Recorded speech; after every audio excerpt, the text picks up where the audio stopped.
I'm Ed Adams, and you're listening to the AFCA Podcast.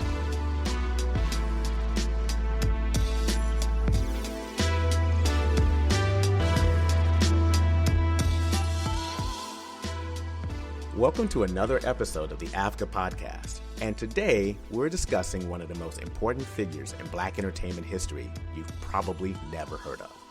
I'll tell you who right after the break. The AFCA Podcast is sponsored by Morgan Stanley Global Sports and Entertainment. For 5 years, from 1968 to 1973, the nation got an unprecedented look at Black culture. Each week, Ellis Haizlip brought critical thinkers, artists, and performers into America's living rooms on his popular television show, Soul. That's with an exclamation point on the end, by the way. Haizlip, the producer and host of the weekly show, brought Black iconoclasts like Stokely Carmichael, Muhammad Ali, James Baldwin, and Nikki Giovanni, as well as artists like Patti LaBelle and the Bluebells, Al Green, and Ashford and Simpson, just to name a few, an opportunity to speak their mind and perform, giving a television audience a definitive explanation of, as the show title suggests, soul. Now, a new documentary about Ellis Haizlip and his groundbreaking show is making the festival circuits, and it is a must-see. Mr. Soul is the name of the film, and it is written, directed, and co-produced by Ellis's niece, Melissa Haizsip. I had a chance to speak to Melissa via Skype as she was preparing to present her film at the New Orleans Film Festival.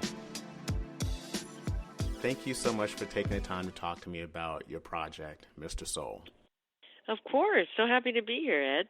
Thank you. Thanks for having me. Awesome. So tell me, how did this documentary project come about? Well, it was actually a long time in the making, Ed.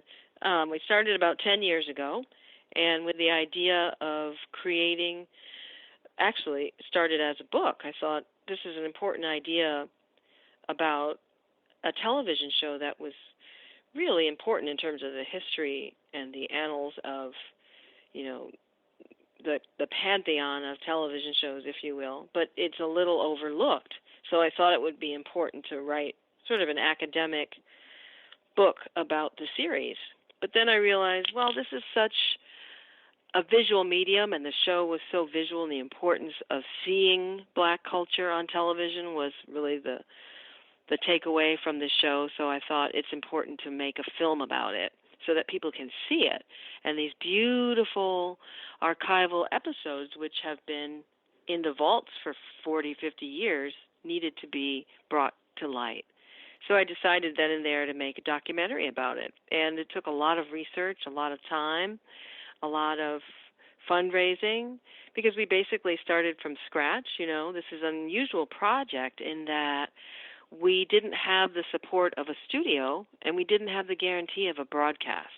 We just had a great idea and decided to go with it anyway. And so we basically started from the ground up, building momentum, building a concept, building a team, bringing together some of the most amazing filmmakers we could find, and then creating the story and figuring out how we could get people to participate in it, especially people who are celebrities now. So it's been a rather remarkable and unusual journey for me, especially as an African-American and independent and woman director, producer. Oh, I can only imagine that journey. 10 years in the making. But before we get into the movie, tell us a little bit about your Uncle Ellis. Sure. Ellis Haizlip was an enigma. He was such an unusual person. Well, first of all, he's a D.C. native, so he's from the DMV. He grew up in Washington, D.C., and then born in 1929, so he came up in the 30s. And he was raised in the church and also, in the local area of Deanwood, Northeast. He went to Carver Elementary. He also went to Dunbar High School, and then he went to Howard University. So he's a true bison, and came up wanting to be in the theater and to produce and to create amazing content for Black culture. So he did a little bit of that and began dabbling in theater and producing plays and working with the Alvin Ailey Company when it first, in its infancy, and producing plays at the YMCA in Harlem, and got really involved in New York as an established producer, and then he went over to Europe and produced. So the timing was right for him when he came back to the States to become, he was sort of positioned and uniquely positioned to host a television show that didn't exist yet. The concept was, what is this thing called, a Black Tonight Show? Is there a way that we can create that? And so that's how he initially became involved. But what was unique about him was that he was such a lover of Black culture. He had an undiluted love for our people, an undying love. And so he was all about uplifting the race and just showing another side of our culture that hadn't been seen. He was also unapologetically gay and queer, which was unusual for the time for, a person of his stature to be out like that. We have to remember that was the, 60s, very different time here, tumultuous time. So it really combined to make him a unique person. He was beloved and has become like a queer icon, but he also, really broke boundaries for the culture. Now, Soul is not really a one-note show. I mean, you mentioned like a Black Tonight Show, but it was so much more. It was cultural and it was political and it was also educational, right? Yes, absolutely. And I usually say Black Tonight Show because that gets people's attention. They're like, huh? Because they can't believe. And then I say, well, let's put it this way. It's the greatest show you've never heard of. Then they're like, oh, okay, tell me more. So that's usually how I introduce it. But the truth is, the show was, not only was it a vehicle for African-American artistry, but like you said, it was a platform for political expression and the fight for social justice. So that was like not the trifecta we knew, especially not in the 60s, when Black people weren't represented on television. So inadvertently, it came to represent diversity, what we now call diversity and inclusion. But it was an amazing melange of politics, activism. The Black Panthers were on there, Stokely Carmichael, Kwame Ture. Also people like Kathleen Cleaver. But then also he would have musicians for the first time who hadn't been seen. They'd been heard, or if you're lucky enough to go to the Apollo or the Chitlin Circuit, you would certainly know about these artists. But to see them on television for the first time, that was revolutionary. Folks like Earth, Wind & Fire, Al Green, Patti LaBelle and the Bluebells. Mm-hmm. It was really unusual. And jazz musicians whom you wouldn't necessarily see on television, from Herbie Hancock and his M1 lineup to Mingus was on there, yeah. Believe it or not. T.S. Monk and T.S. Monk Jr., his son, on drums. Oh, wow. M. Boom, Lee Morgan. It was just an extraordinary group of artists. And then he would have literary icons like Nikki Giovanni interviewing James Baldwin for a 2-hour special in London. I mean, this just was not even possible at the time, so it was breaking precedents all over the place. So let's get into that. So yeah. So this is a show, like you said, this is one of the greatest shows that no one's ever heard of. Yeah. Why is that the case? Like, explain why this is a thing. I know it's hard to explain, but I chalk it up to 2 things, Ed.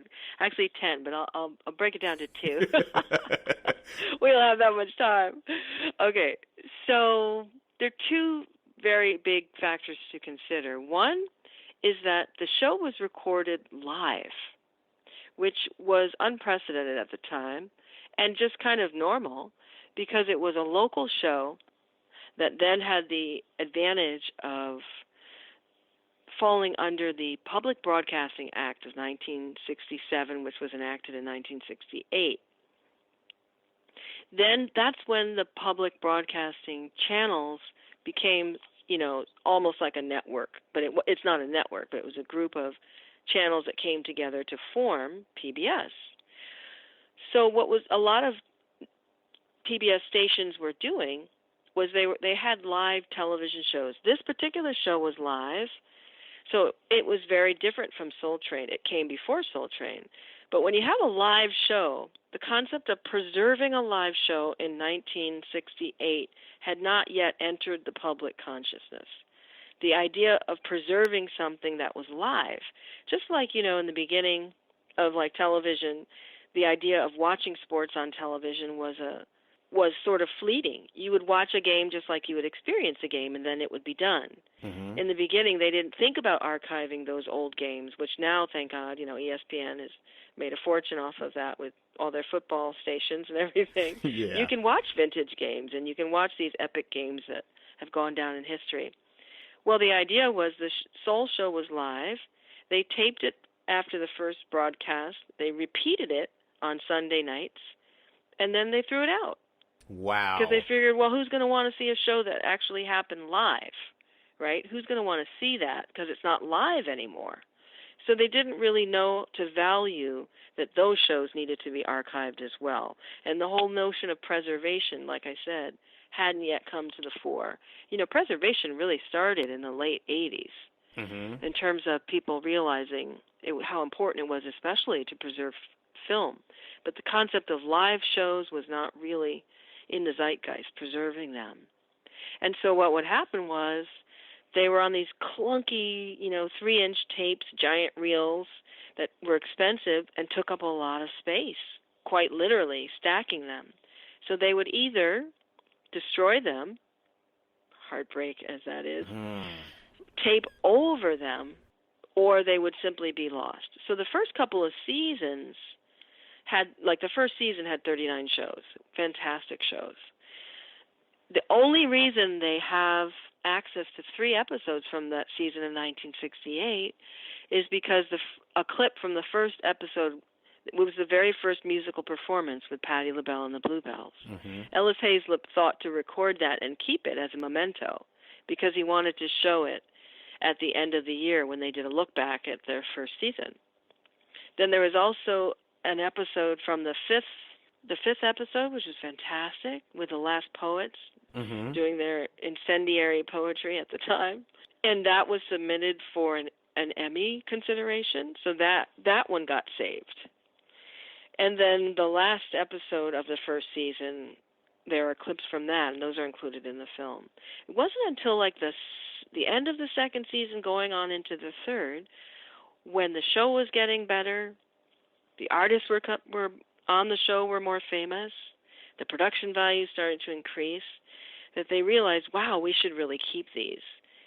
But I've actually seen memos in which Ellis Haizlip had to choose. He was given a list of episodes and had to choose which ones he wanted to erase.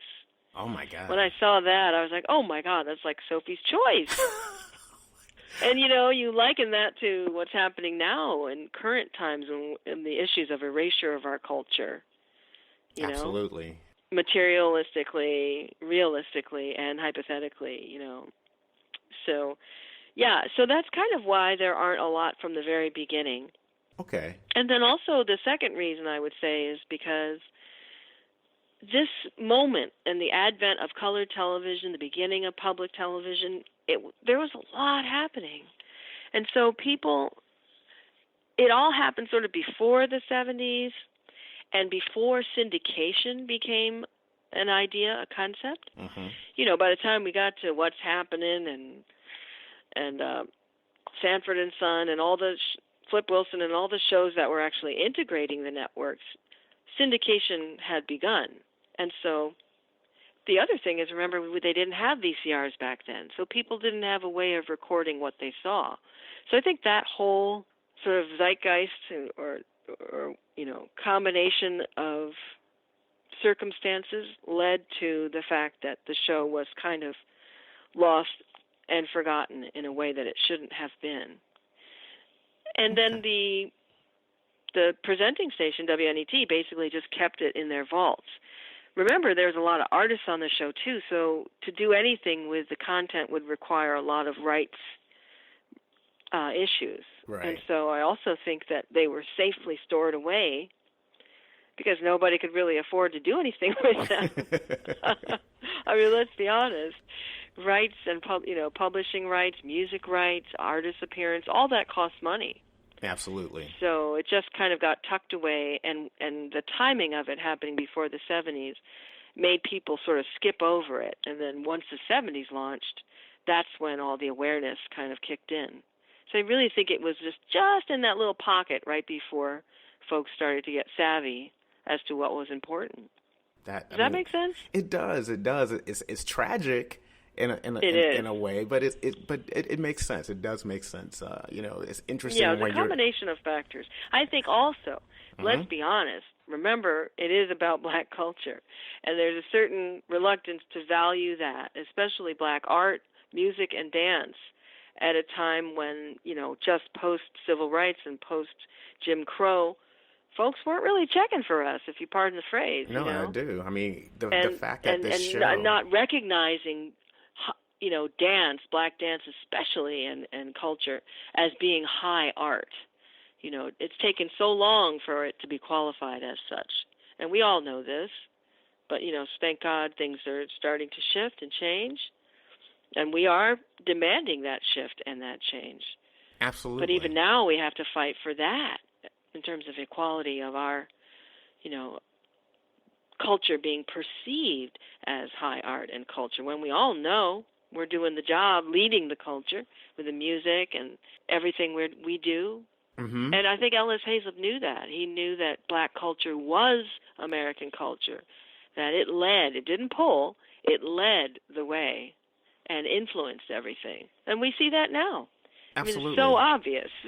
From hip-hop being the dominant culture, impacting everything, music, fashion, So I guess a question would be, having seen the movie now, to kind of understand who he was and how much of a mentor he was to culture, to black culture. One of the things I think is kind of interesting, and I just wanted your perspective on it, is you kind of highlighted a little bit of it, is that impact of how culture really does lead and affirms our blackness. And I think that was something that you see very clearly in your documentary. And to ask the question for this is, when I was watching the film, I did notice that there's really kind of three stories happening at once. I don't know if that was intentional. Yes, that's correct. Yes. Yeah, but it's there's the show itself, Soul, and then there's Ellis, the kind of cultural curator, and then there's also Ellis the man. That's correct. Yes, you nailed it. Boom! I know how to do my job. Doing my job. Just doing my job. Awesome. You get a raise. I demand it. I'm going to pay you the raise. Let me stop. So, that's exactly what we were doing. And that is what makes this a unique story. And that is part of the reason it was so hard to get people's attention. It was hard to fund. It was hard to describe. Because I was telling people, this is really a hybrid. What I'm doing is not straight-up historical documentary, and certainly not straight-up biopic.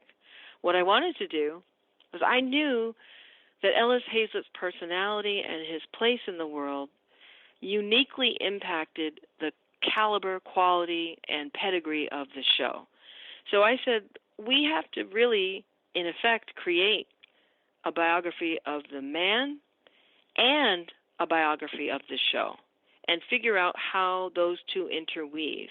And we're only going to drop in on these 5 years, 1968 to 1973. And if we can pull that off, it'll be a really unique and different type of documentary. And that was always my goal. So in the way that we made it, it's pretty unique as well, because we realized we're actually telling 3 stories. So we created 3 separate storylines. Now, for all those filmmakers out there, or, film heads or geeks or anybody interested, I'll try to keep it short, but you could call it a storyline, a timeline. In film parlance, we'd say a sequence, or a string out. So we had, but for just the regular folks listening, because I know we're out here, we had storyline A. So the storyline A was the story of Soul. The 5 seasons of Soul from 68 to 73, from its very inception to its rise and heyday, to the against the backdrop of a swiftly political changing landscape, to the demise of soul and the cancellation. So that's storyline A, from start to finish. And what you see in storyline A are the most essential clips of soul, the best performances, the things we can't live without, the archival elements that really tell the story and that just really sing, really beautiful. Then we have storyline B, which is the story of Ellis Haizlip.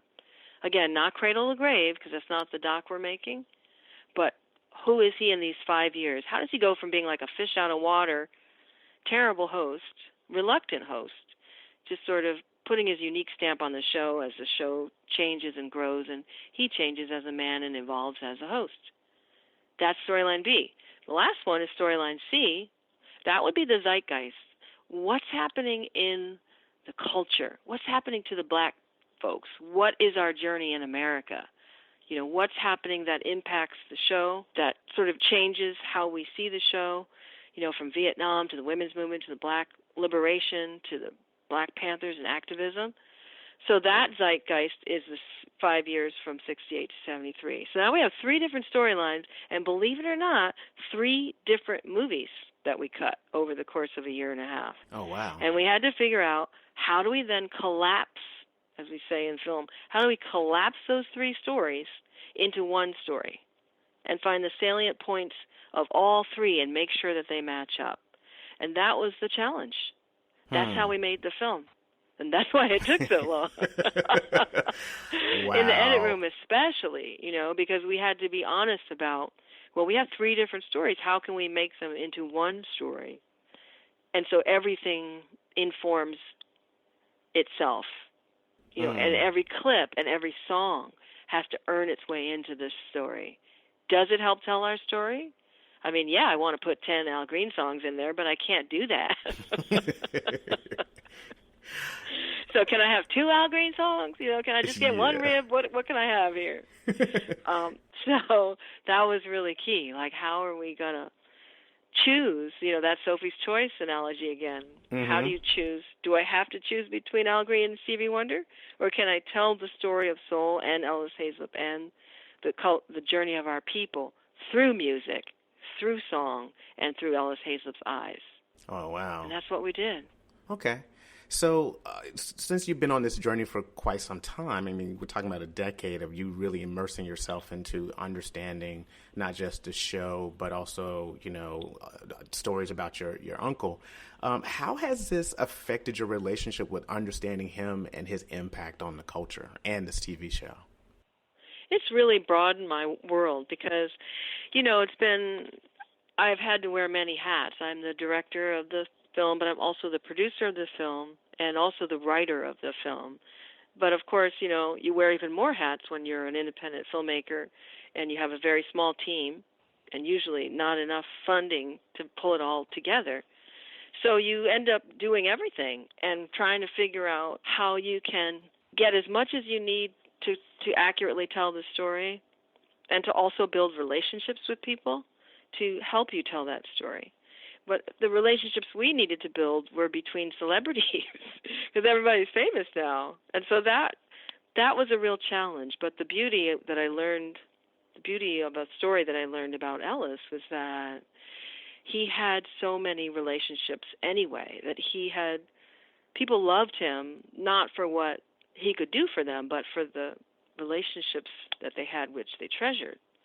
And so I learned what a big impact he had made personally in people's lives.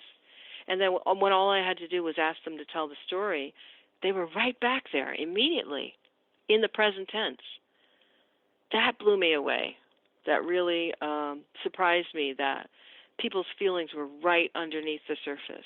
And so what you get in the film is this very intimate insight into this person, and you realize that he managed to have really sincere and significant relationships with artists, writers, and that he continued to mentor people throughout his life, even after. To this day, people cite him as helping them, or, the boards building institutions and the importance of continuing those institutions that all rest on his shoulders. So it was continually just eye-opening to me, and like a gift that keeps giving.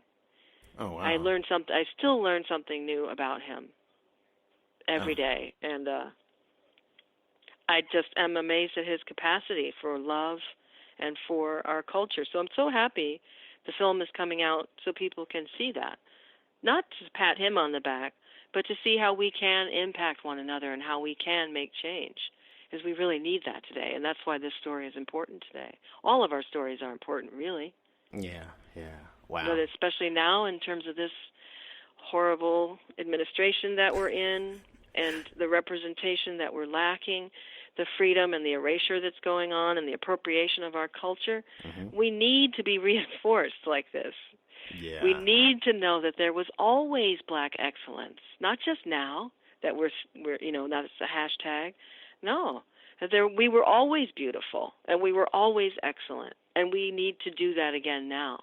And we might not have that same movement. We might not have the black arts movement or the civil rights movement or Jim Crow to push back against. But we have enough movements now. We have Black Lives Matter, and we have, Me Too and Time's Up.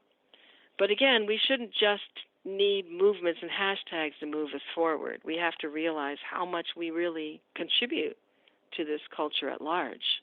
Okay. So that's what I've learned from my journey throughout this film. And Sorry, that was a really long answer, but it was a beautiful answer. It was a beautiful answer. I mean, you've been showing this film around the country now. What has been some of the feedback and some of the stories that you can share with people talking to you about this film? I want to share with you a message I received on Instagram because it's my favorite one. We're all over the place. Got to feed the gram daily. But what's really amazing to me has been the reaction from younger folks. I know there's the older folks who've been dying to see this again, because after the show kind of disappeared from the networks and the zeitgeist, and, they tried very hard to keep it off of YouTube as well so that the content wouldn't be exploited, because there's a lot of it out there that's like bootleg out there anyway, but trust me, none of it was mine. Okay. But what I found from young people was the importance of seeing this and how it has impacted them to be inspired. So here's a message that I received on Instagram just after a screening, and it just blew me away. I'm going to read it to you verbatim because I think it's best if it doesn't sound like it's me. And it goes like this. Let me find it. Hi, Mr. Soul. I saw this movie screen at the LA Film Festival, which was just on September 26th, by the way, the other night, and I was blown away. I studied theater, film, and black history throughout college, and I had never heard of Ellis Haizlip nor the Soul TV show. I was appalled and yet grateful to now have learned a new piece of history that I can share and incorporate in the great things I already know about my people. Thank you, Melissa and team, and thank you, Ellis Haizlip. By preserving our history and telling our stories, you've inspired another generation. Wow. So, like, goosebumps, hair standing up, even now as I read that to you. It's standing right up. You cannot see it, but it's up. This is what keeps me going. I literally stopped in my tracks and started crying. Oh, man. Because I realized, wow, okay, yes. You're literally picking up on your uncle's legacy and moving it forward. Well, I had no intention of doing that. I just felt like I was the vessel to push the show and push the story forward. I don't know. But to realize that... I think it's something about the name. Well, this is what matters to me. That a young person would just a completely random person I had only just met, I try to connect with everybody on the gram and not tell them to reach out and stuff, and that they said that. Mm-hmm. Okay. That blew me away. So, yeah, that's exactly what I hope for us. I hope that we can inspire a new generation. I hope that we can show the beauty and the fabulousness. Ellis was really curating the culture. Mm-hmm. That's how I see it. And even though it was highly controversial and sort of unorthodox for its time, because basically of its political content and the fact that it was empowering the black race, which had been completely oppressed. Now if you look back, you can really appreciate Ellis Haizlip's intentional curation of the black experience, and the fact that it's a broad spectrum of the black experience and black expression. It's not just saying, hey, we are R&B, or hey, we're all about, black power. It was saying, no, look at the complexity of who we are. And this is a true mirror of who we are. I don't see that today. And so if in making this film we can give people a chance to see it is possible, then I've done my job. Well, you've done an amazing job. So what's next for the project? I mean, when will people, it's October now, when will people be able to see this in the theaters? Yeah, well, that's what we're working on. We're working on a deal, and we're trying to, what they call, actually sell the film. And that means that a distributor will pick it up and make sure that it gets out in theaters, make sure that it has an educational outreach, which is really important, educational distribution, so it can be seen in universities, and it can also be seen or used as part of the criteria for classes as curriculum, or in the libraries of different institutions. And then, of course, we wanted to have a PBS broadcast, and we wanted to have an international release, and of course a streaming release on a platform similar to, or something like Netflix, Hulu, Facebook, or something like that, streaming. So that's our goal. It's a very ambitious goal, but we want it to be seen by as many people as possible. And it should be, and it really should be. It really should be. But right now we have a really robust fall schedule for the festivals, because that's the best way to get out. We're screening in New Orleans today, and then we're on our way to London to do the British Film Institute, BFI, in London. And then we'll be back, and we'll be screening in Memphis. We'll be opening the Indie Memphis Festival on November 1st, and we'll be screening in St. Louis. And we're coming back to New York to screen at NYU.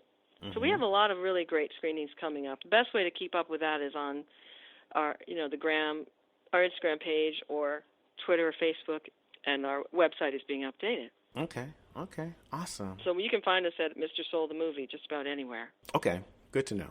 Well, Melissa, thank you again for talking with us about your amazing documentary, Mr. Soul. Thank you, Ed. It's fantastic being here, and I just encourage everyone to try to get out and see it. And, check us out on Instagram, Facebook, Twitter, at Mr. Soul the Movie. And we'd love to hear from you. And thank you so much. And that's our show. Thanks again to Melissa Haizsip for sharing this important hidden figure of our American pop culture. You can find out more about Melissa and the film, Mr. Soul, by visiting their website at MrSoulMovie.com and on Twitter at Mr. Soul the Movie. And if you'd like to know more about the African American Film Critics Association and the work that we do, visit us at AFCA.com or check us out at TheAFCA on Twitter. So until next time, keep your head up.